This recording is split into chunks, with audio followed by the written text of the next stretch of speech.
Wisconsin के गांव कई सालों से चर्चा का विषय बने हुए हैं। विस्कॉन्सिन को डेयरी लैंड भी कहा जाता है क्योंकि यहाँ पर दूध का उत्पादन बहुत बड़े पैमाने पर होता है, इसलिए ये कई सारे पालतू मवेशियों का घर है।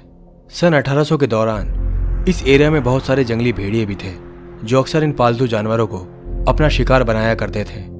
इसलिए गांव के लोगों ने इन भेड़ियों के खिलाफ एक ऑपरेशन चलाया जिनमें कई सारे भेड़ियों को मार दिया गया और 1960 तक इस एरिया के आसपास मौजूद लगभग सारे भेड़िए विलुप्त हो गए थे।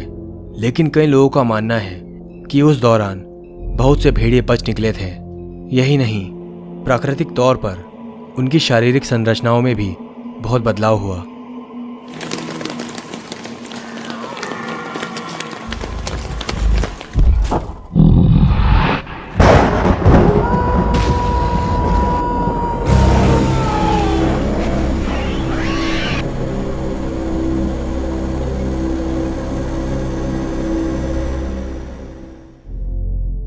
यह बात पूरी तरह से सच है कि कई इंसेक्ट भी समय और जलवायु में परिवर्तन होने की वजह से अपना रूप बदल लेते हैं, लेकिन भेड़ियों की प्रजाति के साथ भी ऐसा कुछ हो सकता है। इसके बारे में कहा नहीं जा सकता। क्या प्रकृति में बदलाव की वजह से कुछ भेड़िए भी अपनी सुविधा के हिसाब से प्राकृतिक तौर पर ही हाइब्रिड वुल्फ में बदल सकते हैं, जो चार नहीं बल्कि अपने पिछले दो पैरों पर चलने में सक्षम हो। हालांकि इसके कोई वैज्ञानिक प्रमाण नहीं है, लेकिन भेड़ियों के इस परिवर्तित रूप के बारे में आम लोगों की धारणाएं अलग हैं, क्योंकि ऐसे कई चश्मदीद गवाह रहे हैं जिन्होंने भेड़ियों के ऐसे ही एक अलग स्वरूप को देखने का दावा किया है। उनमें से एक है विस्कॉन्सिन गांव के लोग, जहां पर कई सालों पहले एक भेड़िया मानव की दहशत चारों ओर फैली हुई थी। विस्कॉन्सिन के लोग बीस्ट ऑफ ब्रे रोड का नाम आज से नहीं बल्कि कई सालों से सुनते आ रहे हैं। सबसे पहले इसे सन 1936 में विस्कॉन्सिन के एल्खॉन गांव में देखा गया था। उस समय जिसने भी जीव को देखा उनके मुताबिक वो एक भेड़िया मानव की तरह दिखता है। कई लोग इसे भालू और भेड़िए का हाइब्रिड भी मानते हैं। कुछ लोगों ने उसे डॉगमैन का नाम भी दिया। उसका पूरा शरीर भूरे रंग के फर से ढका हुआ है और उसकी हाइट लगभग 6 फीट है। उसकी आंखें भेड़िए की तरह चमकदार पीली और कान नुकीले हैं। उसका शरीर बहुत ही मस्कुलर है और वह या तो अपने चारों पैरों पर या फिर अपने पिछले दो पैरों पर दौड़ता है। वहां के कई स्थानीय लोग इसे वेयरवुल्फ मानते हैं, तो कई अन्य लोगों का मानना है कि यह एक बिगफुट है। हालांकि इस प्राणी ने अभी तक किसी पर भी हमला नहीं किया था, लेकिन कुछ चश्मदीदों के मुताबिक ये जीव बहुत ही आक्रामक है। ये आती हुई कारों की ओर दौड़ता है और उन पर कूद जाता है। कई शोधकर्ताओं ने भी बीस्ट ऑफ ब्रे रोड को एक बिगफुट माना है, जिसे स्थानीय लोग ब्लफ मास्टर या एडी के नाम से पुकारते हैं। लेकिन कई सारे अमेरिकन इसे वेंडिगो का एक रूप मानते हैं। उनके मुताबिक इस जीव को अक्सर मिनेसोटा में भी देखा गया है। यह रहस्यमय प्राणी क्या है, इसके बारे में अलग अलग लोगों ने अपनी तरफ से कई अलग अलग व्याख्याएं की है। वैसे तो बीस्ट ऑफ ब्रे रोड के बारे में आज तक कई घटनाएं सुनने को मिली है, लेकिन उनमें से 3 ऐसी मशहूर घटनाएं हैं जिनके बारे में दावा किया जाता है कि ये सारे इंसिडेंट्स बिल्कुल सच है। आइए जानते हैं कि कुछ लोगों का इस बीस्ट से किस तरह सामना हुआ। यह घटना 2018 में नॉर्केन डॉर्से नाम के एक रेडिट यूजर ने ह्यूमैनॉइड एनकाउंटर्स नाम के एक फोरम पर पोस्ट की थी, जिसमें एक व्यक्ति ने अपनी सालों पहले की आपबीती सुनाई है। मैं विस्कॉन्सिन के फ्रैंकलिन टाउन में रहता था। यह बात लगभग 1998 की है। अभी कुछ समय पहले ही मेरे फादर ने एक नई जगह पर जमीन खरीदी थी और वर्तमान समय में यहाँ पर केवल एक ही घर बना था जो कि हमारा था। हमारे आसपास कई सारे प्लॉट खाली थे जहाँ पर लोग पुराने ज़माने में खेती किया करते थे। हमारे घर के पीछे एक नाला था और नाले की दूसरी तरफ कुछ झाड़ियाँ और एक पुरानी लकड़ी से बनी स्ट्रीट लाइट जिसकी रोशनी लगभग 30 गज तक जाती थी। उसके बिल्कुल नज़दीक से एक सिंगल लेन रोड जा रही थी। उस वक्त गर्मी का मौसम था। एक रात मैं और मेरा दोस्त अपने रूम में गप्पे लड़ा रहे थे। हमारे घर की बत्ती गुल हो चुकी थी और हम अंधेरे में लुक्का छिपी खेल रहे थे। कुछ देर बाद मैं अपने सनरूम में वापस आ गया और वहां से मैंने बाहर का नज़ारा देखा। घर के पिछले वाले नाले की दूसरी ओर स्ट्रीट लाइट की रोशनी में कोई खड़ा था।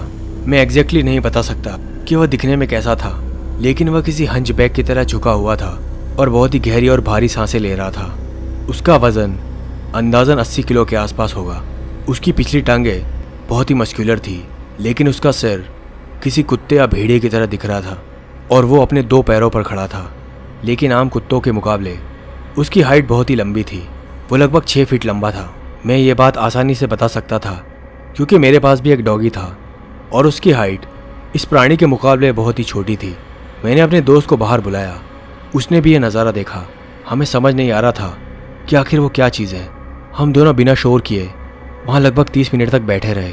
बहुत समय बीत जाने की वजह से मेरे पिताजी हमें बाहर देखने के लिए आए और तभी उनका ध्यान भी उस प्राणी की ओर गया। हमने उनसे भी पूछा कि आखिर ये क्या है, लेकिन उन्हें भी इसके बारे में कोई अंदाज़ा नहीं था।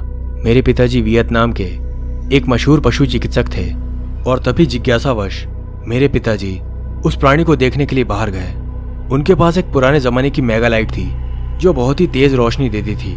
वो उसे अपने साथ ले गए। उन्होंने नाले के नज़दीक जाकर उस जीव पर लाइट की एक तेज़ रोशनी डाली और तभी अचानक उसने पीछे मुड़कर देखा और वो वहाँ से बहुत ही तेज़ी से जंगल की ओर भाग गया। उसकी स्पीड इतनी तेज़ थी कि पलक झपकते ही वो वहाँ से गायब हो गया।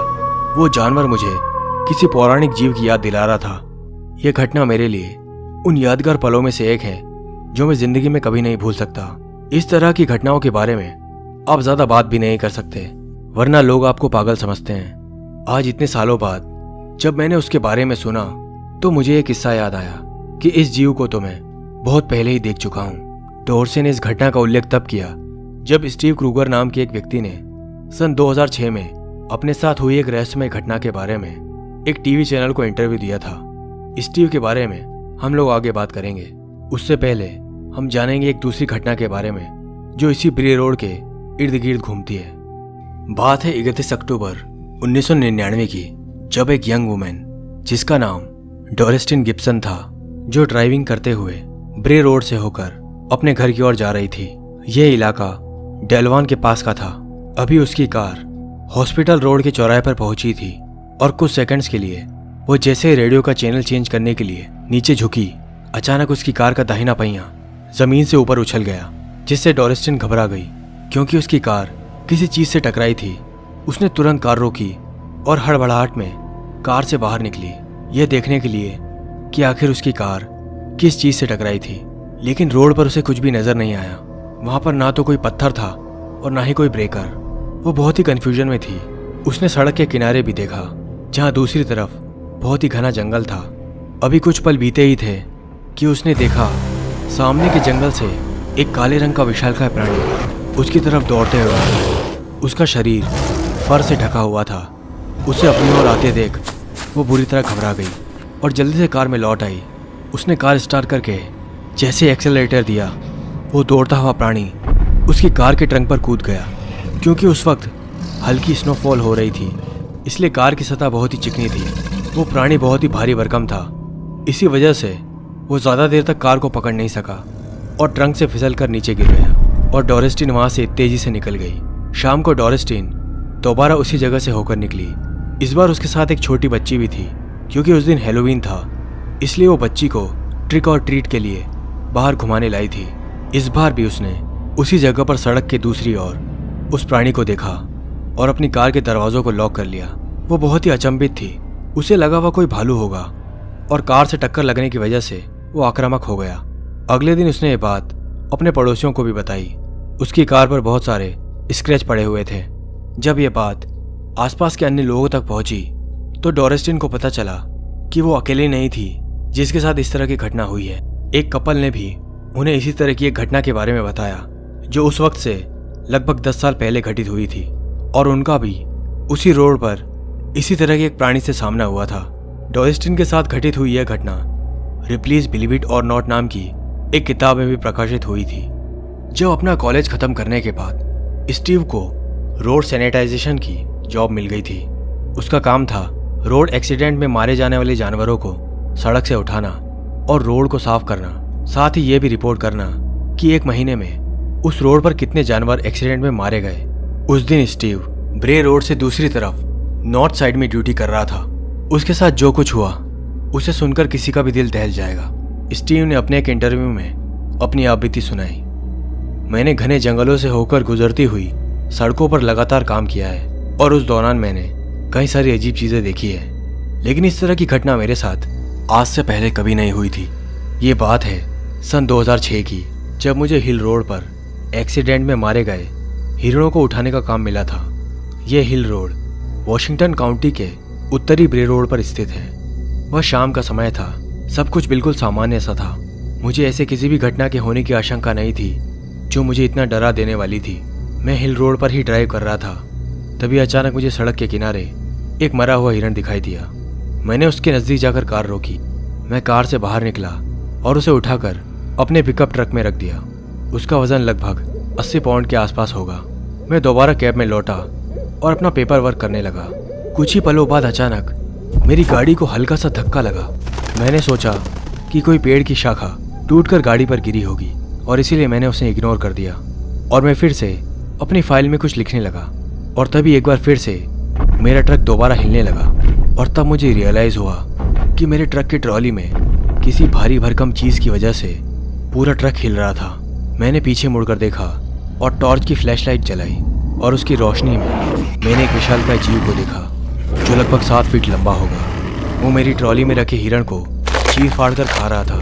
एक पल के लिए मुझे लगा कि वो एक भालू है, क्योंकि उसका पूरा शरीर फर से ढका हुआ था, लेकिन उसका चेहरा एक भेड़िए की तरह था। और तब मैं इतना तो जान गया था कि वो कोई भालू नहीं है। मैंने इस तरह का प्राणी आज तक कभी अपनी ज़िंदगी में नहीं देखा। अब मैं बुरी तरह घबरा गया था। उसने हिरण को छोड़ दिया और वो गाड़ी के फ्रंट साइड में आने लगा। शायद उसने मेरी आंखों में डर देख लिया था और एक ही पल में मैंने तय कर लिया कि यहाँ से निकलने में ही भलाई है। मैंने गाड़ी स्टार्ट की और वहाँ से फ़ौरन निकल गया। इस घटना के बाद स्टीव ने कई सारे न्यूज़ चैनल को भी इस बारे में इंटरव्यू दिए थे और हर इंटरव्यू में स्टीव ने यही दोहराया कि उसका सामना जिस भी प्राणी से हुआ हो, लेकिन वो भालू नहीं था। और साथ ही स्टीव ने उस जीव के भेड़िया मानव होने की संभावना से भी इनकार नहीं किया है। स्टीव का सामना सच में किसी वेयरवुल्फ से हुआ या ना हो, लेकिन इन तीनों ही घटनाओं में एक बात कॉमन थी कि सभी चश्मदीद गवाहों ने लगभग एक ही तरह के मिलते जुलते प्राणी को देखने का दावा किया है। वैसे मैं इस बारे में कुछ नहीं कह सकता कि इन तीनों ने सच में वेयरवुल्फ देखा था या नहीं, या वो केवल एक भालू था। क्या सच में इनका सामना एक भेड़िया मानव से हुआ था, या इन सभी ने अपने साथ घटित हुई घटना को बढ़ा चढ़ाकर बताया है। ब्रे रोड का ये बीस्ट आज भी एक रहस्य का विषय बना हुआ है। दोस्तों, आपको क्या लगता है ब्रे रोड के इस रहस्यमय प्राणी के बारे में? क्या यह सच में वेयरवुल्फ है या कोई भालू? कमेंट सेक्शन में लिखकर ज़रूर बताएं। आज के वीडियो में बस इतना ही। मैं मिलता हूँ आपको हमेशा की तरह नेक्स्ट वीडियो में। तब तक के लिए